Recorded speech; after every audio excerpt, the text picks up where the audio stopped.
Dans cette vidéo, nous allons réaliser l'expérience numéro 1 de l'activité sur la solution hydroalcoolique. Donc vous retrouvez là des flacons. Alors attention, ce sont des flacons du commerce de grande surface.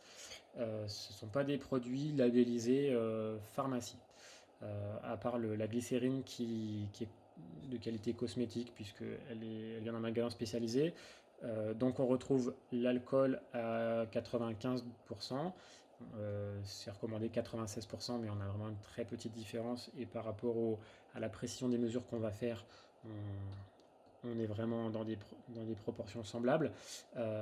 Donc c'est de l'alcool ménager supérieur qui sert à nettoyer, dégraisser, désinfecter, mais pas spécialement pour une application sur la peau. J'ai quand même regardé la fiche technique sur internet du fabricant et on a vraiment une très très bonne qualité. Il y a très peu d'impuretés d'autres produits qui pourraient être dangereuses. Donc on pourrait pratiquement fabriquer une solution hydroalcoolique pour utiliser sur la peau avec ça. Néanmoins, je ne vous le recommande pas, mais plutôt d'utiliser un produit qui vient de pharmacie, donc de l'alcool à 96%. Je vous reparle des deux dangers principaux. Donc c'est un liquide inflammable et les vapeurs aussi sont inflammables, hein, c'est indiqué, c'est très inflammable, il y a une grande quantité d'alcool, donc c'est de l'éthanol qui a le même alcool que toutes les boissons alcoolisées et que tous les produits qui contiennent de l'alcool, et donc le danger de nocivité sur la santé, voilà, ça a beaucoup d'effets indésirables. Certains sont connus pour les boissons alcoolisées. Voilà, on sait que ça tourne la tête, que ça agit sur le système nerveux de façon assez rapide, mais ça a aussi des actions à long terme sur le cerveau et sur différents organes. Donc vraiment, un produit à manipuler avec précaution et à ne pas consommer. Je crois que vous êtes au courant de, voilà, de ces effets néfastes et des recommandations qui sont faites à propos de ce produit. Donc là, on a de la glycérine. Son vrai nom scientifique, c'est glycérol. Elle est pure. Euh, L'eau oxygénée, je vous en parle aussi. Alors, l'ingrédient qu'il fallait, c'est du peroxyde d'hydrogène. Le composant, enfin, c'est le nom commun, on va dire, hein, du peroxyde d'hydrogène. Il faut utiliser une solution à 3%. Dans le commerce, donc en supermarché, hein, c'est vendu. Alors, c'est pas indiqué 3%, c'est indiqué qu'elle est à 10 volumes. En fait, c'est la même chose. Le pourcentage donc d'eau oxygénée, de peroxyde d'hydrogène là-dedans, c'est 3%. 10 volumes, qu'est-ce que ça veut dire? Ça veut dire que quand, je vous ai expliqué dans l'autre vidéo, hein, que assez rapidement, la molécule de peroxyde d'hydrogène se détruit, elle se casse en deux. Elle libère donc une molécule, enfin il y a libération en tout cas. En fait, c'est deux molécules de peroxyde d'hydrogène qui deviennent des molécules d'eau et une molécule de dioxygène. Et donc, qu'est-ce que ça veut dire 10 volumes? Ça veut dire que si vous prenez un volume de cette eau oxygénée, ça va produire 10 fois plus de volume d'oxygène. Comment ça se fait? Ben voilà, par exemple, si vous prenez un litre d'eau oxygénée, quand elle se décompose, donc vous gardez un litre d'eau, hein, ça ne change pas de volume pour le liquide, mais par contre le dioxygène qui est gazeux, lui prend beaucoup plus de place, et donc si vous aviez un litre d'oxygène au départ, vous allez obtenir avec 10 litres d'oxygène gazeux, de dioxygène gazeux. Voilà l'indication. Mais ça correspond donc à 3% en pourcentage. Donc attention quand même, cette oxygène elle est stabilisée, et le stabilisant, ce sont des acides, donc de l'acide nitrique et de l'acide phosphorique. Alors ils sont, voilà, c'est quand même donc une solution qui est acide. Donc peut-être, ne pas utiliser cet oxygéné-là si on veut faire les choses euh, de façon réglementaire, hein. Là, l'usage recommandé, c'est pour la décoloration des cheveux ou des habits peut-être, mais pas spécialement comme désinfectant. Voilà, donc parce qu'il y a ces stabilisants, hein. Là, je l'ai acheté cette semaine, et la date de conservation, c'est jusqu'en 2022. Donc vous voyez, elle est très stabilisée, effectivement, 2 ans. Un produit qui serait, entre guillemets, pur, enfin qui aurait que de l'eau et de l'eau oxygénée, sans stabilisant, aurait une date de péremption beaucoup plus proche. Voilà, donc en pharmacie, si on l'achète. Alors après, attention, hein, si elle est périmée, du coup, il n'y a plus d'eau oxygénée, il n'y a plus de peroxyde d'hydrogène dedans, il se serait totalement détruit en eau, donc vous n'auriez plus que de l'eau. Je vous rappelle que ce produit est là pour détruire les moisissures qui seraient dans les flacons que vous utilisez pour le stockage. Voilà. Alors c'est parti. Mais peut-être que avant je vais faire pause. Euh, Allez, quoique, ça fait une grande vidéo, mais tant pis. Comme ça, tout le monde aura regardé. Et les conseils, les consignes de sécurité et la représentation à nouveau, et les mesures ensuite. Voilà, alors, on va travailler dans une éprouvette graduée pour mesurer le volume. On n'a pas cela chez soi, et donc c'est pour ça que on va peser la masse, mesurer la masse avec une balance donc assez précise, des volumes, alors pas des volumes indiqués dans la recette, mais tout le temps du même volume. Donc nous, on aimerait bien savoir pour 1 millilitre. Alors on ne va pas peser 1 millilitre avec ça, la balance n'est pas assez précise, ni les éprouvettes graduées. Ce qui serait bien, c'est de mesurer 100 millilitres et puis diviser par 100. Sauf que ces produits-là, voilà, ils sont dans des éprouvettes qui ne sont pas parfaitement propres, hein. Ils ont servi à faire d'autres choses au collège. Et donc, je ne pourrais pas réutiliser après ces produits. Donc pour ne pas gaspiller, je vais n'en utiliser que 50. Donc je vais peser 50 millilitres, hein, pour ne pas gaspiller ces produits-là. Je ne les remettrai pas dans les flacons après et je ne les utiliserai pas non plus pour faire des solutions utilisables. Voilà. Donc par mesure de non-gaspillage, je n'en prends un volume que de 50 millilitres. Alors, on va faire la tare. Donc j'allume la balance. Voilà, elle se met à 0. Alors j'ai bien vérifié avant que les 3 éprouvettes donc, ont exactement la même masse, hein. Elles sont toutes les 3 fabriquées pareil. Et alors, on va faire vraiment la tare de la balance pour qu'elle mette vraiment 0. Voilà. Donc je l'enlève et on voit que cette éprouvette pèse 40,2 grammes de plastique. Donc si elle s'éteint, je saurai, je l'avais noté d'ailleurs sur le papier là, j'avais noté 40,5 grammes. Donc je revérifie qu'elle se remet bien à 0, j'ai noté 40,2 de mémoire, je m'étais trompé. Voilà. Alors, et là ça écrit 40 tout court. C'est pas étonnant, c'est pas non plus une balance de grande précision, hein.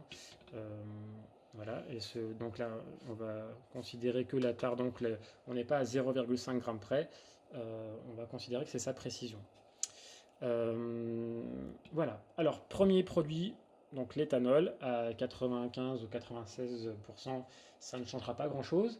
J'avais déjà prélevé tout à l'heure donc un volume de 50 ml d'éthanol, hein, donc je l'ai gardé dans ce bécher.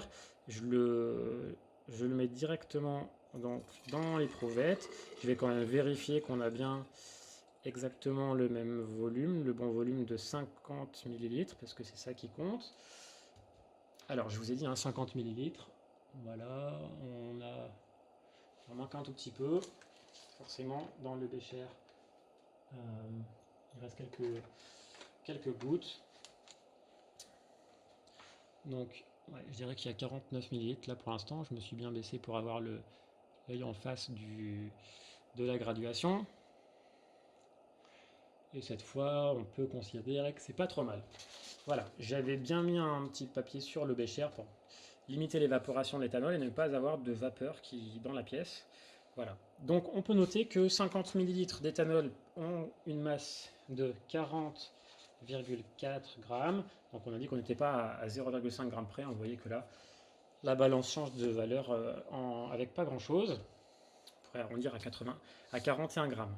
Donc nous, si on le veut pour 100 millilitres, donc ça serait le double, ça ferait 81 grammes. Pour 100 millilitres, on pourra noter cette valeur-là. Et donc, pour 1 millilitre, je vous laisserai faire la conversion. Si 100 millilitres pèse 81 grammes, la masse d'un millilitre. On voit que c'est pas du tout pareil que l'eau. C'est beaucoup plus léger, entre guillemets. Enfin, le même volume, hein, si c'était l'eau, ça serait 50 grammes. Et ici, c'est donc 40,5. On voit que la balance n'est vraiment pas précise, 0,2 grammes par rapport à tout à l'heure. C'est pas très grave, encore une fois, on va donner notre précision à 1,5 g près.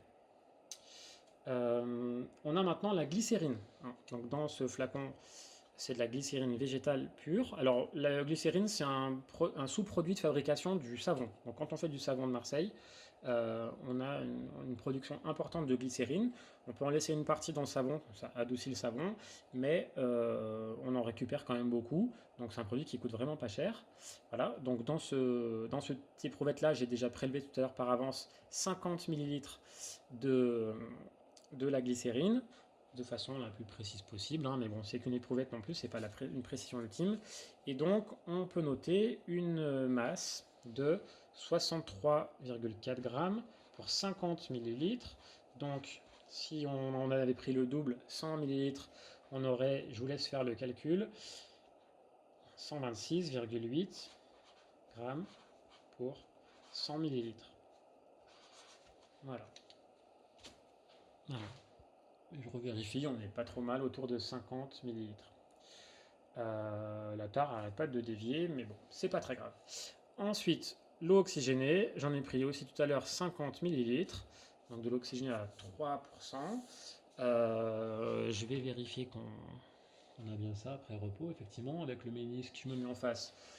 Le bas du ménisque est bien à 50 millilitres et donc on a une masse de 51,4 grammes pour 50 millilitres, soit si on prenait 100 millilitres le double, donc 102,8 grammes pour 100 millilitres si on avait le double. Voilà, on vérifie que la tare a dévié de, on va dire, moins de 1 gramme en tout cas. Voilà. Alors, j'ai un troisième récipient, enfin un quatrième, pardon, récipient ici. C'est un récipient qui contient de l'huile, hein, de l'huile de friture, donc de l'huile végétale. Sur votre feuille, j'ai aussi indiqué, hein, parce qu'on s'occupe de la solution hydroalcoolique, mais on fait aussi de la chimie. Et donc là, on parle des masses volumiques de ces différentes substances. Et donc, on va aussi s'intéresser à l'huile. Alors, elle n'est pas dans une éprouvette. L'éprouvette, c'est tellement étroit que c'est compliqué de la rincer correctement. Et l'huile, c'est très difficile à nettoyer, hein. C'est une substance grasse qui a du mal voilà, à partir si on ne peut pas frotter. Et les éprouvettes, on ne peut pas les frotter. Donc, je l'ai mise dans un verre doseur. Alors, on a tous ça chez soi, hein, plus ou moins, et il y a bien une quantité en millilitres qui est indiquée. Par contre, vu la largeur du récipient, on ne peut pas considérer que c'est un récipient précis. Donc là, j'ai mis environ 100 millilitres pour ne pas être à 50, parce que 50 c'est encore moins précis. Donc je suis allé à 100 millilitres de façon approximative, bien sûr, forcément, hein, si on rajoute 3 gouttes ou même 10 gouttes d'huile, on ne voit pas la différence, hein, elle s'étale et c'est tellement large que voilà.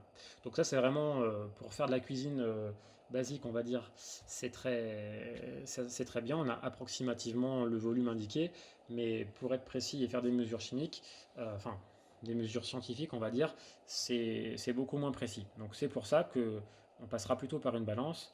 Alors on voit que même si elle peut changer, je pense que c'est parce que mon support ici est un peu souple, hein, pour ne pas être sur la table de la cuisine. J'ai mis quelque chose qui est en polystyrène et une balance, il faudrait mieux qu'elle soit sur une surface bien dure. Donc je pense que c'est pour ça que la tare change un petit peu, enfin que les valeurs changent un petit peu. Bon, on fait avec les moyens du bord et voilà. Et vous avez de toute façon sur internet les masses volumiques, hein, si vous les cherchez, vous les aurez de façon beaucoup plus précise que celle-ci, faites avec des balances bien plus précises et des éprouvettes aussi, des récipients de mesure bien plus précis.